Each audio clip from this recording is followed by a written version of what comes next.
আসসালামু আলাইকুম আপুরা, কেমন আছেন সবাই? আশা করি সবাই ভালো আছে। আলহামদুলিল্লাহ আমিও ভালো আছি। তো আবারও চলে আসলাম ছোট্ট একটা ব্লগ নিয়ে, আশা করছি ভালো লাগবে। তো এই যে সকালে উঠে রেডি করে নিচ্ছি, মেয়ের টিফিনটা রেডি করে নিচ্ছি। এই যে স্লাইসগুলো এভাবে যদি আমি একটু টুকরো টুকরো করে কেটে ওকে মানে টিফিনে দেই, ও অনেকটাই খুশি হয়। তো সেই জন্য আজকে আমি এভাবে করে দিচ্ছি। আমরা তো মা সবসময় চিন্তা করি যে আমার ছেলে মেয়ে কী খেলে মানে পেটটা ভরবে, তাই না? তো স্কুলে যদি টিফিন দিয়ে যদি মানে সবটা ফিনিশ করে আসে তাহলে তো অনেকটাই ভালো লাগে। আর যদি না খায় তাহলে কিন্তু মনটা অনেক খারাপ লাগে। তো এই যে এদিকে দেখো একটু মানে ড্রাই ফ্রুটস এগুলো দিয়ে দিচ্ছি। আমার মেয়ে কিন্তু মানে এগুলো খায়, কিশমিশ মানে সবই খায় ফলের মধ্যেও, কিন্তু এই বাদামটা কিন্তু খেতে চায় না, কাজু বাদামটা। তো তার জন্য আমি ওকে একটু একটু করে দেই যে ও খাবে। আর আমি তো জানি না ও খায় কি না। আমি কিন্তু ওই ওই যখন স্কুল থেকে এসে মানে আসে তখন কিন্তু আমি মানে ঘরে থাকি না। আমি যেহেতু বাইরে একটা মানে কাজ করি, সারাদিনটা আমার অফিসে কেটে যায়। তো ওই যে আমি ওই যে আমার বাড়িতে মার কাছে ফোন করে শুনি যে মা আমার ওই সোনামাটা টিফিন খেয়েছে না নাই। তো মা কখনো কখনো বলে খায় মানে খেয়ে আসছে। আর কখনো বলে ওই যে বাদাম-সাদামগুলো এগুলো খায় নাই। তো এভাব করি, মানে ওকে আমি একটু দেওয়ার চেষ্টা করি যেহেতু ওর মানে সুস্থ থাকে। তো এই যে আমার সোনা মেয়েটা এই যে ঘুম হয় নাই, ওকে আমি টিফিনটা গুছিয়ে নিচ্ছি আর ওকে ডাকছি, আস্তে আস্তে করে ডাকছি। তো ও মানে উঠবে। তো আগে যখন ছোট ছিল তখন কিন্তু আমার সাথেও উঠে পড়ছে। এখন একটু একটু বড় হয়েছে, এখন মানে আলিশটা মনে হয় বেশি হয়েছে। তো সেইজন্য ও একটু লেট করে উঠতে চায়। তো যাই হোক, এদিকে আমি চাটা খেয়ে নেব। ওই যে ব্রেড মানে ভেজেছিলাম ডিম দিয়ে। আর এই যে চাটা আমি খেয়ে নিলাম। এই যে মেয়েকেও এদিকে রেডি করে বসিয়ে দিচ্ছি। আর ওর বাবা কিন্তু মানে চাটা খাচ্ছে। তো এই যে দেখো আমি ক্যামেরা করছি আর ও আমাকে কিন্তু দেখছে। এই যে আমার সোনামাটা রেডি করে দিচ্ছি। কিরকম লাগে না? মেয়ে যখন প্রথম স্কুল গিয়েছিল আমার মেয়েটা, তখন আরও ছোট্ট ছিল জানো? আর এখন একটু বড় হয়ে গেছে। আর এই যে দেখো আমার সাথে মানে লুকোচুরি খেলছে। ওখানে আসি মানে একদম চুপিয়ে গেছে। আর এই যে আমাকে দেখে হাসছে। তো এই যে এদিকে চলে গেল স্কুলে। ওর মানে আল্লাহ হাফিজ আমাকে দেয় নাই। তো সেজন্য ওখানে গিয়ে ওর মনে হয়েছে। তো ওখানে আমাকে বলে দিল, "আম্মা আল্লাহ হাফিজ, তুমি খেয়াল রেখো।" আমাকে এভাব করে বলে। ও যদি যায় আমাকে বলবে, "মা গেটটা লাগিয়ে দাও আর ভালোভাবে থাকো।"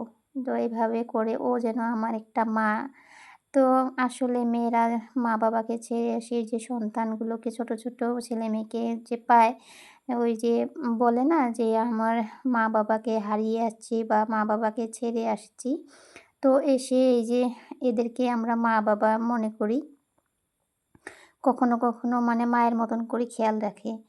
তো এই যে ওদিকে এসে এই যে কাপড়-চোপড় এগুলো ভাঁজ করে নিয়ে বিছনা-টিছনা ঠিক করে এখন ঝাড়ু দিচ্ছি। আর যেদিকে ঝাড়ু দিচ্ছি সেদিকের থেকে একটা ওর খেলনা মানে বেরাবে। এই যে এরকম করে খেলে আর যেখানে সেখানে ফেলে রাখে। তো কি করব? তো বাচ্চা মানে বোঝে না। একটু টাইম মানে আমার কাছে থাকে, সেজন্য মানে আমার সাথে মানে অনেকটাই মানে ইয়ে করে আরকি, ইয়ার্কি করে, মজা করে। তো ঘর-টর ঝাড় দেওয়া হয়ে গেল। এদিকে কাপড়গুলো ধুতে দেব। তো এতটা গরম পড়েছে, একদম গরম পড়েছে জানো? মানে এই গরমে কাজ করা মানে একদম ভালো লাগে না। তো তবুও আমাকে কিন্তু সব কাজ করতে হয় বাড়ির, মানে কাপড় ধোয়া, মাজা, রান্না-বান্না, মানে মেয়েকে সামলানো, বাচ্চা-কাচ্চাকে সামলানো, হাসব্যান্ডকে সামলানো সবকিছু করতে হয়। তো এই যে বাসনগুলো ধুয়ে, বেসিনটা ধুয়ে আমি স্নান করতে চলে যাব। এই যে স্নান করে আসলাম। স্নান করে এসে মানে কয়েকটা কাপড় ছিল সেগুলো আমি হাত দিয়ে ধুয়ে দিচ্ছি। তো এগুলো হাত দিয়ে ধুয়ে দিয়ে আমি রেডি হয়ে মানে চলে যাব। তো এই যে দেখো আমি রেডি হয়ে নিচ্ছি। তো হঠাৎ করে হাসব্যান্ড ফোন করলো, "আমি যে আসতে পারবো না, তুমি টোটো করে এসো।" আর এমন আমার মানে কপাল, আমার এসে মানে টোটো পাইনি। ওইভাবে মানে হেঁটে, হেঁটে চলে গেছি। প্রচুর গরম ছিল আজকে, মানে কি বলবো এতটাই গরম ছিল। তো এই দেখো অনেকটা কিন্তু লেট হয়ে গেছে। এটা সন্ধ্যাবেলা আমি মানে ভিডিও করছি। সারাদিন তো কিছু করতে পারি না, সকালে যেটুকু করি আর পরে বিকেলে করি। আর এই যে দেখো ৬টা বেজে গেছে, এখনও কিন্তু আমার অফিসের কাজ হয় নাই।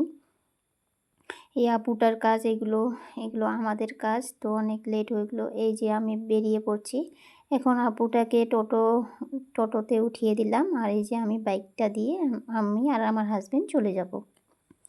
তো এই যে মায়ের বাড়ি চলে গিয়েছিলাম, যেহেতু অনেকটা লেট হয়েছে, তো মেয়েকে নিয়ে একবারে চলে আসব, মানে বাড়ি চলে আসব। তো যেয়ে দেখি মেয়ে ঘুমিয়ে আছে, তো ওকে উঠিয়ে এই যে নিয়ে আসলাম বাড়িতে। তো ওই যে বাড়িতে নিয়ে আসি, আমি বলছি ঘুমিয়ে পড়ো, তো ও বলছে কেন আমি ঘুমাবো, আমার পড়া আছে না। তো ও এরকম পাকা পাকা কথা বলে, আর এই যে দেখো ওকে আমি পড়াতে বসিয়ে দিচ্ছি। আসলে ওই যে প্রতিদিনের পড়া প্রতিদিনে কমপ্লিট করতে হয়, না হলে তো অসুবিধা হয়ে যায়। তো এই যে দেখো ও মানে পড়ছে। ও মানে একটা অভ্যাস ভালো, আমি যদি বলি যে তুমি পড়ো, তো ও কিন্তু সুন্দরভাবে পড়ে।